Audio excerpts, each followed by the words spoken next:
Estamos estudiando hoy la profecía de Ezequiel y vamos a continuar con el capítulo 6. Ya hemos descubierto, espero que lo hayamos hecho, que todas las profecías, en realidad cada uno de los libros de la Biblia, no son una obra de la casualidad. Las cosas están puestas en orden. Y este libro que tenemos ante nosotros es un libro que ha sido ordenado correctamente, por cierto. Ezequiel ha estado presentando profecías principalmente en cuanto a Jerusalén. Pero aquí en el capítulo 6, notamos que él habla de toda la tierra de Israel. El juicio se ha acercado ahora a toda la nación. Debemos recordar que él se encuentra con el segundo grupo de aquellos que habían sido llevados cautivos por Nabucodonosor. Él se encontraba con ellos junto al río Quebar, que era uno de los grandes afluentes del río Éufrates.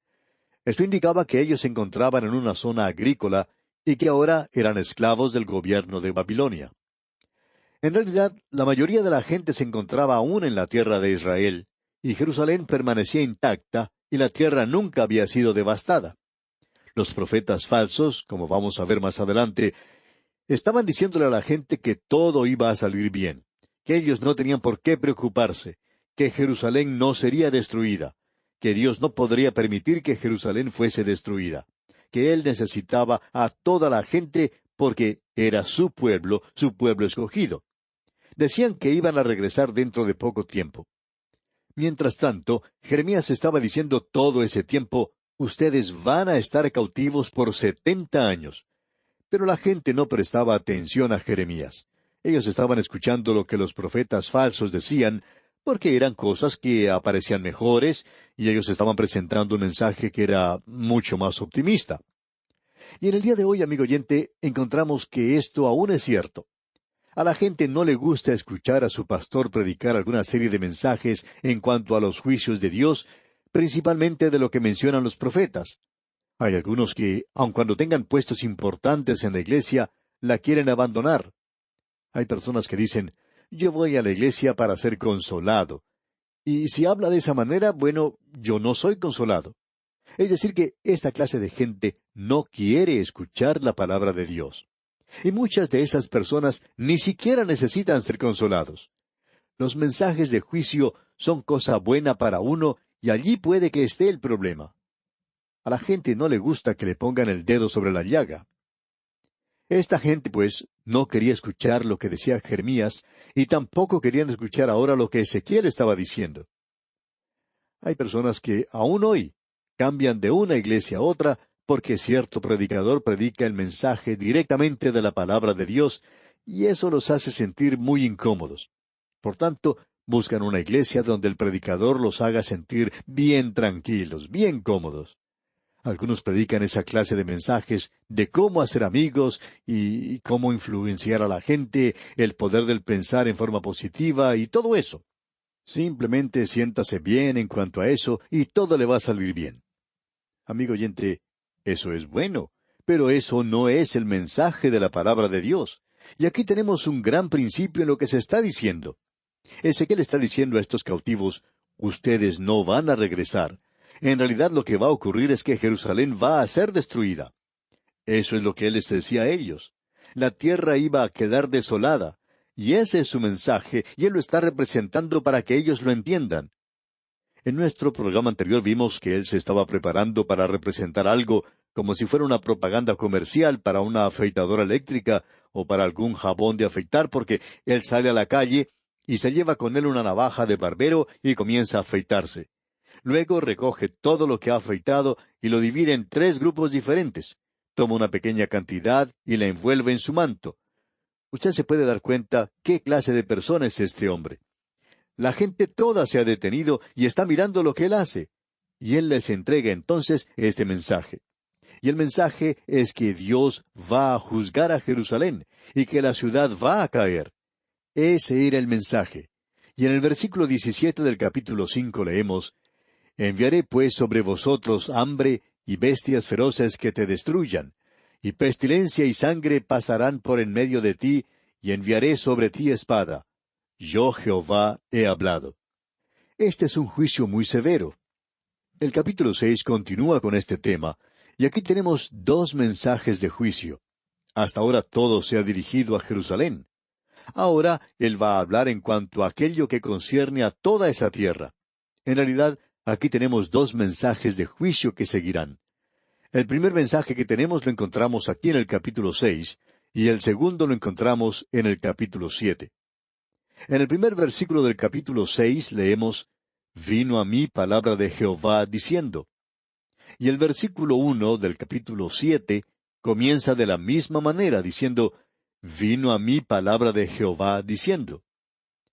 La gente estaba acusando a Ezequiel, pero Ezequiel les está diciendo, yo no les estoy diciendo a ustedes lo que yo creo, ni lo que espero que suceda, ni lo que me gustaría ver que suceda. Yo les estoy diciendo lo que Dios dice. Y eso es muy importante. Lo interesante de notar aquí, amigo oyente, es que cada uno de estos mensajes finaliza diciendo, y conocerán que yo soy Jehová. Dios les envió un juicio a ellos para que ellos llegaran a conocer que yo soy Jehová. Y ese es el propósito, por lo menos uno de los propósitos del juicio de Dios, para que los hombres lleguen a conocer que Dios es un Dios santo. En el día de hoy el mundo necesita conocer esto. Hemos escuchado mucho hablar en cuanto a que Dios es amor. Y amigo oyente, eso es cierto. Pero es solo la mitad de la historia. Es necesario mirar el otro lado de la moneda. Dios es santo y Dios castigará el pecado. Y si usted se aparta en desobediencia de Él y le niega y no acepta su salvación, y si usted no cree que Él le ama a usted y ha provisto una salvación para usted, entonces solo queda una alternativa. Y esa alternativa es el juicio. Eso es algo importante de ver de parte de los hombres hoy. Lo interesante de ver es que la gente hoy está tratando de justificarse o de presentar excusas en cuanto a sí mismos. La gente no quiere reconocer que es pecadora y acusa a Dios por eso. En realidad la gente está tratando de hacerlo desaparecer a Dios del universo y de dejarlo a un lado y decir que Él no está allí. En cierta ocasión, hace ya muchos años, un joven hebreo que era el capellán de la Universidad de Pittsburgh, allá en los Estados Unidos, hizo cierta declaración. Todo lo que él dijo estaba basado en esto, que el Dios de la Biblia hebrea es demostrado como un protector fiel de su pueblo escogido. Pero aún así, 6 millones de judíos murieron a manos de los nazis. Este joven dijo, el creer en el Dios del pacto hoy indica afirmar que su creador, es decir, el creador de la nación de Israel, usó a Adolfo Hitler como la vara de su ira para enviar a su pueblo a los campos de muerte. Y yo me veo incapaz completamente de creer una cosa así. Aún el salto de fe de los existencialistas no puede resucitar a este Dios muerto después de Auschwitz. Él dice aquí que la muerte de Dios es un hecho cultural que es innegable. Pero no hay ninguna razón para ponerse a bailar en el funeral. Es decir, que de una manera seria y triste, él llega a la conclusión de que no hay Dios, porque el Dios del pacto, bueno, él protege a Israel y nunca permitiría que nada sucediera a su gente. Pero amigo oyente, este joven nunca tomó en consideración, como lo hizo Ezequiel, que puede haber algo malo con la gente, que pueden haber dado sus espaldas a Dios y que le han negado, aun cuando ellos habían recibido un privilegio especial, y que cuando un privilegio especial se tiene, esto crea una responsabilidad y que ellos no habían podido cumplir con esa responsabilidad. Usted puede apreciar, pues, que esa clase de razonamiento existe alrededor nuestro hoy. Ahora, lo que Ezequiel está diciendo aquí es que Dios ha enviado esto, que Él va a confirmarle a usted que Él es el Dios Santo y que eso es una cosa terrible. El apóstol Pablo dijo, conociendo pues el temor del Señor, persuadimos a los hombres. Con estos antecedentes en mente, escuchemos lo que él dice ahora en el versículo 2 del capítulo 6, y cómo profetiza contra ellos. Esto indica que es para toda la nación. Leamos lo que dice entonces el versículo 2 de este capítulo 6 y también la primera parte del versículo 3. Hijo de hombre, pon tu rostro hacia los montes de Israel y profetiza contra ellos. Y dirás, montes de Israel, oíd palabra de Jehová el Señor. Esto de montes en la Escritura se usa retóricamente y habla del gobierno. Pero uno tiene que determinar si esto es literal. Creemos que aquí él está hablando en cuanto a la tierra. Se está refiriendo donde se encuentra el polvo, lo sucio de la tierra. Notemos lo que dice el versículo 3. Y dirás, montes de Israel, oíd palabra de Jehová el Señor. Así ha dicho Jehová el Señor a los montes y a los collados, a los arroyos y a los valles. He aquí que yo haré venir sobre vosotros espada, y destruiré vuestros lugares altos. Ahora, ¿qué es lo que está diciendo? Bueno, en aquella nación, debajo de toda clase de árboles, se encontraba un altar pagano. Y alrededor de ese altar tenía lugar la inmoralidad más vergonzosa. Eso es lo que los paganos hacían, los gentiles. Pero ahora, esta nación, el pueblo escogido de Dios, se ha entregado a hacer estas mismas cosas. Dios les está diciendo que se acerque el juicio. Y veamos lo que dicen los versículos 4 y 5 de este capítulo 6 de Ezequiel. Vuestros altares serán asolados, y vuestras imágenes del sol serán quebradas. Y haré que caigan vuestros muertos delante de vuestros ídolos. Y pondré los cuerpos muertos de los hijos de Israel delante de sus ídolos, y vuestros huesos esparciré en derredor de vuestros altares. Es una lástima que Israel no haya leído Ezequiel cuando se encontraba en Alemania, y en lugar de volverse a un hombre como Hitler, como hizo toda la nación, se hubieran vuelto al Dios vivo y verdadero y se hubieran familiarizado con el método de Dios en tratar con los hombres. Uno no obra ligeramente con Dios, amigo oyente. El juicio llega. Esto lo podemos apreciar con algunas naciones en el presente. ¿Han podido resolver sus problemas? No. Siguen amontonándose. ¿Por qué? Porque Dios juzga, amigo oyente. ¿Quién piensa usted que es Dios? ¿Un ancianito con barba larga sentado por allá en una nube, derramando lágrimas de cocodrilo? Amigo oyente, Él es un Dios santo. Y Ezequiel puede ver aquí estas ruedas dentro de ruedas, la energía de Dios yendo hacia adelante, y puede ver el fuego y el poder devastador del viento, que Dios avanza en juicio en el día de hoy sobre esta tierra en la cual vivimos. Amigo oyente, esto es verdaderamente una píldora amarga. Cuando el médico nos da una píldora amarga para tomar, uno sabe que ese es un remedio y que le puede ayudar. Y pensamos que hoy necesitamos tragar esta píldora amarga que tenemos ante nosotros. Estamos tratando con un Dios santo, nos guste esto o no nos guste. Y Dios no es el que está equivocado, sino que somos nosotros los que estamos equivocados. ¿Está usted dispuesto, amigo oyente, a admitir esto? Las naciones no están dispuestas a hacerlo. Dios está diciendo, voy a juzgarlos y esto no va a ser algo fácil. Ahora el versículo 8 de este capítulo 6 de Ezequiel dice, Mas dejaré un resto, de modo que tengáis entre las naciones algunos que escapen de la espada, cuando seáis esparcidos por las tierras. Y Dios tenía gente aquí que le era fiel y que estaban entre el pueblo. La nación como tal se había alejado de Dios, pero entre esa gente había unos fieles. Y eso es cierto también en la iglesia en el presente. El liberalismo se ha apoderado de la mayor parte de la iglesia organizada del presente. Pero, amigo oyente, hay muchos todavía que pertenecen verdaderamente a Dios. Y Dios sabe eso. Y en el versículo 9 de este capítulo 6, continúa hablando Dios y dice, Y los que de vosotros escaparen se acordarán de mí entre las naciones en las cuales serán cautivos. Ahora, ¿qué es lo que serán ellos? Testigos de Dios. Y leamos todo este versículo 9 que dice, Y los que de vosotros escaparen se acordarán de mí entre las naciones en las cuales serán cautivos, porque yo me quebranté a causa de su corazón fornicario que se apartó de mí, y a causa de sus ojos que fornicaron tras sus ídolos, y se avergonzarán de sí mismos a causa de los males que hicieron en todas sus abominaciones. Aquí él habla como que ellos están actuando como una ramera, y ellos pertenecen a él. Por eso él dice que ellos tienen un corazón fornicario, y eso es adulterio espiritual. Amigo oyente, después que Dios saque a la iglesia verdadera de este mundo, la iglesia continuará como una organización y es llamada la ramera. Eso lo podemos ver allá en el capítulo 17 de Apocalipsis.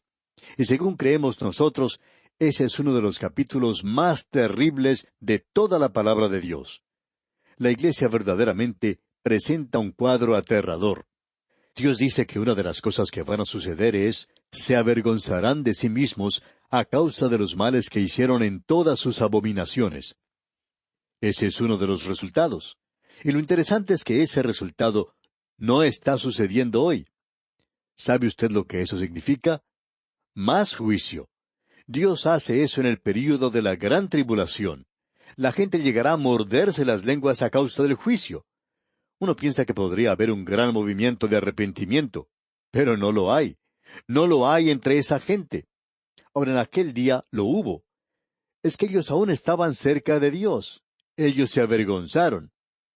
Hay veces que jóvenes que han crecido en un hogar cristiano se apartan de Dios, se alejan de su hogar, pero luego terminan odiándose a sí mismos por haber estado sirviendo a Satanás. Y eso será una realidad siempre entre la gente que pertenece a Dios. Y si no tiene ese resultado en usted, entonces usted no habrá sido uno de los del pueblo de Dios. Luego dice, y sabrán que yo soy Jehová. Eso se dice 3 veces en este capítulo. Y será uno de los resultados. ¿No es esto interesante, amigo oyente? Ahora, el segundo resultado no ha sido logrado todavía. En lugar de reconocer la mano de Dios, ellos dicen, Él ni siquiera está allí. Si hubiera estado allí, Él hubiera venido y nos hubiera ayudado. Amigo oyente, ¿de dónde sacó usted esa idea? Dios está juzgando el pecado. Nos preguntamos, ¿por qué la gente no quiere comprender esto hoy? ¿Por qué es que no podemos hacer esto más claro? La gente se rebela contra esto. A la gente no le gusta. Dicen, nosotros no queremos a un Dios que juzgue. Pues bien, amigo oyente, usted puede hacerse un Dios según su propio juicio si así quiere hacerlo. Pero el Dios Santo aún está allí. Quizá a usted le gustaría decir, me gustaría que se fuera. Pero por eso Él no se va a ir. Él continuará juzgando. Él dice, y sabrán que yo soy Jehová. Luego en la primera parte del versículo 13 encontramos, y sabréis que yo soy Jehová. Y sigue, cuando los muertos estén en medio de sus ídolos. Sabemos que durante la persecución de Hitler, muchos judíos se volvieron a Dios. Hay gran cantidad de creyentes en Europa hoy como resultado de eso. Nosotros nos olvidamos fácilmente de ellos, y muy poco se dice en cuanto a ellos. En cierta ocasión uno de ellos, una joven cuyos padres habían muerto en la cámara de gas, se volvió hacia Cristo, y eso fue el medio para que ella llegara a ser salva. Y amigo oyente, para algunos es imposible el reconocer la mano de Dios. Y nuestro Dios es un Dios santo. Bien, ese Dios no perdonó a su propio Hijo y permitió que Él muriera y que llegara a ser pecado por nosotros. ¿Por qué los pecadores piensan que ellos van a escapar? Dios ha tratado de demostrar que esto es cierto. Y Él dice aquí, en el versículo 13 de este capítulo 6 de Ezequiel, y sabréis que yo soy Jehová, cuando sus muertos estén en medio de sus ídolos, en derredor de sus altares, sobre todo collado alto, en todas las cumbres de los montes, debajo de todo árbol frondoso y debajo de toda encina espesa, lugares donde ofrecieron incienso a todos sus ídolos. Dios habla claramente aquí. Esta es la razón por la cual Él los está juzgando en esa tierra. Y amigo oyente, el juicio de Dios aún se encuentra sobre ese país. No podemos llegar a comprender el punto de vista de algunas personas que van a Israel. Ellos se entusiasman demasiado. Algunas personas dicen, pero ¿no es esta la tierra donde fluye leche y miel? No se engañe a sí mismo, amigo oyente. No es la tierra donde fluye leche y miel hoy. El juicio de Dios aún se encuentra sobre esa tierra y aún la gente no se vuelve a Él. Ahora en el versículo 14 de este capítulo 6 leemos, y extenderé mi mano contra ellos, y donde quiera que habiten, haré la tierra más asolada y devastada que el desierto hacia Diblat. Y conocerán que yo soy Jehová. Bueno, nosotros no sabemos cómo era el desierto de Diblat, pero sí podemos apreciar cómo es la zona entre Jerusalén y Jericó. Y no creemos que a alguien le gustaría comprar terrenos allí. Y luego él dice, y conocerán que yo soy Jehová. Luego en el capítulo 7 comenzamos nuevamente de la misma forma en que comenzó el capítulo 6. Y los primeros versículos dicen, Vino a mí palabra de Jehová diciendo, Tú, hijo de hombre, así ha dicho Jehová el Señor a la tierra de Israel. El fin viene sobre los 4 extremos de la tierra. Ya viene el juicio. Usted se da cuenta, amigo oyente, que Jerusalén aún no había sido destruida. La mayoría de sus habitantes habían salido de allí, pero sobre todo el resto del país aún había millones de personas que permanecían en ese lugar. Ahora viene el fin. Amigo oyente, lo que ya había sucedido no había hecho que esta gente se volviera a Dios. En nuestro próximo programa, Dios mediante, vamos a continuar viendo lo que dice este capítulo 7 de Ezequiel. Es nuestra oración que el Señor le bendiga en manera especial.